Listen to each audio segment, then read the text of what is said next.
జింబాబ్వేతో జరుగుతున్న 3 టీ20 సిరీస్లోని రెండో మ్యాచ్లో భారత జట్టు 90 పరుగుల భారీ తేడాతో ఘన విజయాన్ని సాధించి సిరీస్ను 2-0 తేడాతో కైవసం చేసుకుంది. ఈ మ్యాచ్లో ఆల్రౌండ్ ప్రదర్శనతో భారత పూర్తి ఆధిపత్యం చెలాయించింది. బ్యాటింగ్లో విఫలమైనప్పటికీ బౌలింగ్ విభాగంలో మెరిసి ఆకట్టుకోవడం ఈ మ్యాచ్లో అభిషేక్ శర్మ ప్రత్యేకతగా నిలిచింది.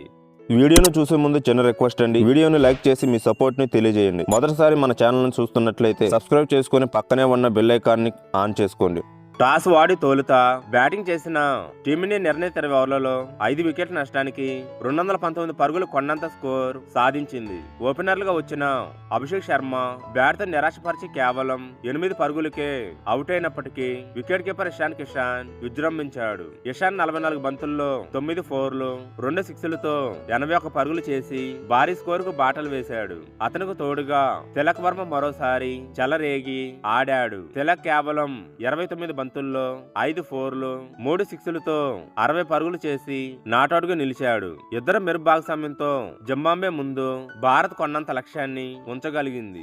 అనంతరం 220 పరుగుల భారీ లక్ష్యంతో బరిలోకి దిగిన జింబాబ్వేను భారత బౌలర్లు ఆరంభం నుంచే ఒత్తిళ్లకు నెట్టారు. బ్యాటింగ్ లో ఆశించిన స్థాయిలో రాణించలేకపోయినా అభిషేక్ శర్మ బౌలింగ్ లో మాత్రం అద్భుతం చేశాడు. పార్ట్ టైం స్పిన్నర్ గా వచ్చి కేవలం 2.5 ఓవర్లలో 17 పరుగులిచ్చి కీలకమైన 3 వికెట్లు పడగొట్టి ప్రత్యర్థి బ్యాటింగ్ వెన్ను విరిచాడు. అతనికి తోడుగా యాష్ ఠాగూర్ 2 వికెట్లు, ప్రిన్స్ యాదవ్ 2 వికెట్లు సాధించగా రవి బిష్ణోయ్, శివం దూబే, తిలక్ వర్మ తలా వికెట్ తీసుకున్నారు. సమిష్టి బౌలింగ్ దాటికి జింబాబ్వే జట్టు 17.5 ఓవర్లలో 129 పరుగులకే ఆల్అౌట్ అయింది. దీంతో భారత్ 90 పరుగుల తేడాతో విజయం సాధించి మరో మ్యాచ్ మిగిలి ఉండగానే సిరీస్ ను సొంతం చేసుకుంది. ఇక ఈ సిరీస్ లోని చివరిదైన 3 టీ20 మ్యాచ్ జూలై 27న హరారే వేదికగానే జరగనుంది.